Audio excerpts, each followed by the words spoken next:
Behind me is the Toronto Dominion Tower at 66 Wellington in Toronto. Now, I've gone public about some of the institutional issues with TD, and in my section, I've been collecting a lot of evidence of how there is a lot of fraud being committed with TD's insurance policies, specifically in the catastrophic impairment. Now, banks like CIBC, because they have an insurance company, and Aviva Insurance have brought up these concerns, as a lot of personal injury lawyers have been using this catastrophic impairment, of which I was a victim of, where they would get personal injury clients and exaggerate and falsify records so that a lawyer would basically instantly get $1 million in benefits that is accessible through their client's policy with barely any type of litigation. And because of this is being heavily abused, and it's such a huge profitable way, they don't even really care to do the proper type of litigation. It's very rare. So you have people with, for example, they just go to university, get a English degree, because I don't know, for whatever reason, maybe they liked it or they barely made it into university, so they get a bachelor's and then they write the LSAT and become a lawyer. And the most profitable one right now is becoming a personal injury lawyer.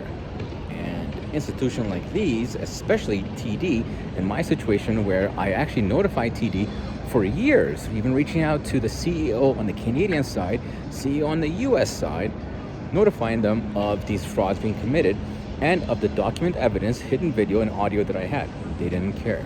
Contacted the fraud department, they didn't care. Contacted my adjuster, who was actually committing initially fraud against me. So when I did notify them, they switched adjusters 4 times and then stopped and refused to even acknowledge what I'm bringing up. So the downside to this is that now Canadians are becoming victim of this. I'm not even from Toronto. I'm from Alberta. I came here for a wedding. On my way back, I got crushed against my parked car and denied medical access, and they tried to cover up the accident. I'm still in litigation. Now I'm self-represented because the amount of evidence that I found is so bad, and I'm not willing to comply with any type of fraud, that basically my litigation is garbage. And that's what I've been telling a lot of people. I'm like, it has to be done right. And I refuse. So lawyers freak out because for them to correct my litigation, do it properly, then that means they're going against their own peer. And now there's a very powerful group. I don't want to say their full abbreviation, but it's something TLA. Okay, so at this point, these groups are very powerful, and right now they're trying to ask and move the $1 million to $2 million. And I don't know if it's retroactive with the already existing cases where they've already received the benefits or not. But Canadians right now are becoming like cash cows. That's how I was treated. I was severely injured, and basically they refused to acknowledge any of my injuries, because in order to get this benefit, all injuries have to be acknowledged and resolved before they could acknowledge what that is for. And this one's under catastrophic impairment 4 and 5. And I think a blend of something else as well. So they put it as that, and so there's no question, and they move along. So when they put it under psychological, what it does is puts a position in the insurance companies to go along with whatever's on paper. And internally, these lawyers here, I'm not saying specifically at this locations, what they do is they'll work for the insurance company, leave, become their own private insurance firm, and say to clients, hey, look, I have industry experience. I used to be on the inside. Now I'm on the outside working for you.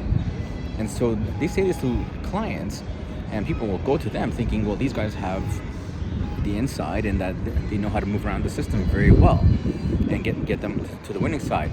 But what they don't understand is that everybody I shouldn't say everybody, a lot of people who go inside the industry are planning to go out because they don't make much money. So once they go private, so they're not going to hurt people on the outside, on the private side, because they want to build their network. So they're very cooperative. And that's what happened in my situation. The lawyers inside TD were very cooperative to my lawyers who were committing fraud. I couldn't even fire them. I was being threatened. Then my family got threatened. when I fired my lawyer, and I had to hire him back. Very well documented. I had the Law Society involved. Law Society, good luck. These guys don't do anything, okay? Trying to get any authorities involved, like I said, they try to cover up the accident. So my situation is a little bit more unique. However, in terms of this abuse of catastrophic impairment fraud, it is not. So now, the DOJ, so Department of Justice, so United States Department of Justice, Attorney General Merrick Garland, I believe, had announced just recently that TD was fined $3 billion for their issues and whatever that has to do with revolving money laundering. So I don't have the full detail on that one. But remember, last year already came public, indicating that TD has a lot of internal issues. And this is not limited to the issues that I have. If their legal department is that compromised and their legal department is not protecting TD, instead helping the external side because they plan on being external themselves and doing with the lawyers, who's protecting TD? Who's protecting the shareholders, right? So, when you have a powerful and big institution, everything has a hierarchy, right? So do we blame the CEOs, directors? Who's liable, right?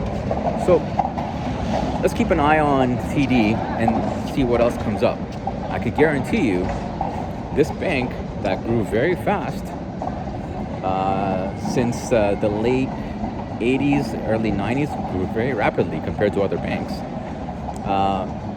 might have some more issues compared to more conservative banks that have been around, okay? Not in terms of the years, but in terms of how long they've been at the top of their game, all right? Zadig, Solomon, Mulgeta, and let's see how well my predictions are gonna go. But definitely TD, you have some issues, and people are keeping an eye. As for the DOJ, I think you guys should contact me because there are a lot more issues to be addressed, and this may not be relevant to the U.S. side. However, anybody who's a shareholder, this is relevant to them, right? So, although there is a jurisdiction by borders, being a shareholder, finance, the way people conduct their business, not so much.